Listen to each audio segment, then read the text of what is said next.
રામજીભાઈ લક્ષ્મણભાઈ સોરઠિયા, વ્રજભૂમિ શેરી number 1, Mavdi bypass road. અમે આ બિલ્ડિંગમાં જ્યારથી ચાલુ થયું ત્યારની અરજીઓ આપી કોર્પોરેશનમાં, પણ કોર્પોરેશનમાં અમારે કાંઈ જવાબ મળ્યો નથી. આ લોકોને કંઈક એવું સેફટીનું કહી કે ભાઈ છોકરા રમતા હોય તમે સેફટી બાંધો, તો અત્યાર લગી કોઈ સેફટી બાંધી નથી. અને દિવાલું પાડી અને સાઈડમાં ખુલ્લું કરવાનું કહે છે. છોકરાઓ શેરીમાં રમતા હોય, આ લોકોએ અમને 2-3 વખત એવા જવાબ દીધા કે તમારે જ્યાં શેરીવાળાને જવું હોય ત્યાં જાઓ, અમારે સાગસિયા સાહેબ વહીવટ થયો છે પૈસાનો, એટલે તમને ત્યાં કોઈ જવાબ આપશે નહીં. એને અમને આપ્યો નથી કોઈ કોર્પોરેશને. આટલી અરજીઓ અમે આપી પણ અમારી અરજી કોઈ હાથમાં લીધી જ નથી. અમે મેયર સાહેબ દીધેલી છે બધાને, મેયર સાહેબે અમે બધા શેરીવાળા ભેગાથી જ ગયા હોય, બધી રીતે અમે ગયા હોય, પણ અમને ત્યાંથી કોઈ જાતનો રિસ્પોન્સ આવ્યો જ નથી. અરજી અમારી એક જ હતી કે આ બિલ્ડિંગ ખોટું છે. માર્જિન 100 ફૂટના રોડમાં 100 ફૂટનો રોડ છે. આ 100 ફૂટના રોડમાંથી માર્જિન મેળવાનું માર્જિન નથી. પાછળ તમે જોઈ જાવ ત્યાં ક્યાંય જગ્યા નથી. આગળ આ લોકો શેરી ખુલ્લી કરે, આ બિલ્ડિંગના વાહન રહી જાય તો અમારે 108 ની ઇમરજન્સી કેસ હશે તો અમારે 108 ક્યાંથી લઈ જાવી, એ અમારો પ્રશ્ન છે. અત્યારે આજુબાજુની પેસ તો છોડી જ નથી. એ લોકોએ તો પહેલેથી અમને એવું કીધું છે કે ભાઈ આ બિલ્ડિંગમાં અમે વહીવટ કરેલો છે, આ બિલ્ડિંગ આમાં થાય એમ જ નહોતું. જે તે સમયે આ બિલ્ડિંગ આમાં થાય, પણ આ લોકો સાગઠિયા સાહેબે વહીવટ કરી અને આ બિલ્ડિંગ બાંધ્યું છે. પેસ છોડવાની જગ્યા એ છોડી જ નથી. બાજુનું બાકી સામેનું એક એના રોડની ઓલી બાજુ સાઈડ એક સોનારો મોહર હાલે છે, એનું સેલાર ખોદેલું પડ્યું છે, એ વાંધામાં પડ્યું. એ સોસાયટી વાળા અત્યારે લગી ગયા પણ ન્યાય કઈ જવાબ, અત્યારે 3 વર્ષથી એનું કામ બંધ છે. આ દિવાલ અમારો એક જ વસ્તુ છે કે અમને લેખિતમાં દઈ દે આ બિલ્ડિંગ કાલે વરે ટીઆરપી ઝોન જેવું કઈ અકસ્માત થાય તો આની જવાબદારી કોણ અધિકારી લે છે એમ, બરોબર. અને આ લોકો દિવાલ ઉપાડવાનું કહે છે તો દિવાલ ઉપર અહીંયા શેરીમાં છોકરા રમતા હોય, આ લોકોને કાયમી વાહન આવતા હોય, આટલી બધી ગળદી થાય તો અમારે જવા, આમાં સેફટી શું છે અમારી એમ. અને આ લોકો જવાબ એવા દે કે તમારે જ્યાં દોડવું ત્યાં જાઓ, કોઈ એટલું કઈ કહેવા નથી આવતા ભાઈ તમે આજે નો આવતા, કઈ ગાડી નો રાખતા, આજે અમારા આ સાઈડ ઉપર કામ છે, એવું કઈ કર્યું જ નથી. એ એના માલિક જ છે, સીતપરા છે અને 2-3 છે, મને નામ નથી આવડતા, પણ સોના મોરના 3 પાર્ટનરો જ છે. આના પાર્ટનરો ઘણા, પણ આ લોકો શું કે કોઈ જવાબ જ નથી દેતા. અને અમને એવું કહે કે તમારે જ્યાં જવું ત્યાં જાઓ.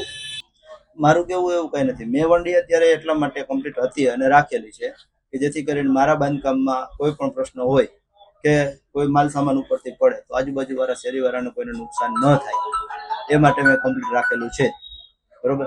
છતાં હવે મારું જે કામ પૂરું થવાનું છે, કમ્પ્લીશનમાં હું કામ મૂકીશ, ત્યારે આરએમસી ની ગાઈડલાઈન પ્રમાણે મને જો વંડી કાઢવાનું કહેશે તો હું વંડી કાઢીશ, અને રાખવાનું કહેશે તો હું વંડી રાખીશ. એ તો મને ખ્યાલ નથી અને સેના પ્રત્યે વિરોધ છે શું છે. આદિ સુધી મારું કામ ચાલ્યું છે, હું ક્યારેય એમને નડ્યો નથી, બરોબર છે. એનો પ્રશ્ન મને કઈ તકલીફ છે નહીં. ના, એ વાત ખોટી છે. મારી પાસે કમ્પ્લીટ પ્લાન પાસ કમ્પ્લીટ 3 માળનો છે કે કેટલા માળ? 7 માળનો હોય તો જ હું કરું ને યાર. મને કઈ પૈસા વાળા 3 માળનો છે, બરોબર છે. તમે આરએમસી માં ફરિયાદ કરી શકો છો, અમારા પ્લાન વિશે જાણી શકો છો, બરોબર છે. જો કોઈ પણ ડોક્યુમેન્ટ લેવલે કઈ પણ કામ પડતું હોય તો હું અહીંયા બેઠો. કોઈ દિવસ એવું બન્યું નથી, એક પણ બનાવ એવો બન્યો નથી. પ્લાન મુજબ છોડી છે. ફરતી કોટ જે પ્રમાણે માર્જિંગ આવે એ પ્રમાણે મને આરએમસી ની ગાઈડલાઈન પ્રમાણે જે પ્લાન બન્યો છે મને આપ્યો છે એ મુજબ હું પ્લાન કરું છું, અને એનાથી એક પણ હિંચ આગા પાછો નથી.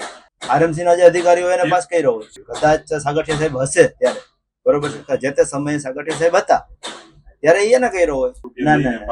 ના, એટલા બધા પૈસા અમારી પાસે મળતા હોય તો પ્રોજેક્ટ કરવાની જરૂરિયાત જ નથી. પણ હું તો, તમે મને ખોટી રીતે, હું તમને આજ ખોટી રીતે કઈક કહું તો તમે મને શું કહેવાના છો કે બરોબર છે. આદિ સુધી ક્યારેય પ્રોબ્લેમ આવ્યો નથી એ લોકો નહીં, કે કોઈને હું ક્યારેય નડ્યો પણ નથી. અને શેરીની દિવાલ એને મેં હજી ખહાવી નથી કે જેથી કરીને એ લોકોને કઈ તકલીફ પડે એમ. એનું મેં ધ્યાન રાખ્યું છે પૂરતું, અને તમે જોઈ શકો છો હજી ઓલરેડી છે જ મારી પાસે બધું, બરોબર છે. કે હું ક્યારેય એને નડ્યો નથી. તો પછી પ્રશ્ન એ લોકોને ક્યાં છે? આરએમસી ની ગાઈડલાઈન મુજબ હું હાલીશ. મને આરએમસી કહેશે કે આ દિવાલ રાખો તો હું રાખી દઈશ. પ્લાનમાં દિવાલ હવે આરએમસી ના નિયમ મુજબ ના આવે. એનું રીઝન છે કે ફરતી કોરનું માર્જિંગ આરએમસી નિયમ મુજબ ખુલ્લું મૂકવાનું થાય. પ્લાન મુજબ હાલીશ 100% પ્લાન. હજી હું એકાદી વાર સાહેબ ને બોલાવી લઈશ, બરોબર છે, કે ભાઈ મારે આનું શું કરવું. મને દિવાલ રાખે તો ફાયદો જ છે, કારણ કે જેમ હું કોઈને નથી નડવાના એમ શેરી વાળા મને નથી નડવાના ને ભાઈ. કે મારું માર્જિંગ છે 10 ફૂટ, આજ હું ખુલ્લું કરી નાખું તો એ ગાડી અહીંયા મૂકી દે, મારે એને કહેવાત કે નથી જવાનું, બરોબર છે. અને જો મને દિવાલ રાખવા દે તો કઈ મને પ્રશ્ન જ નથી. આરએમસી ની ગાઈડલાઈન મુજબ હું હાલીશ, આ 100%, અને હું મારા નિયમ મુજબ કામ કરીશ.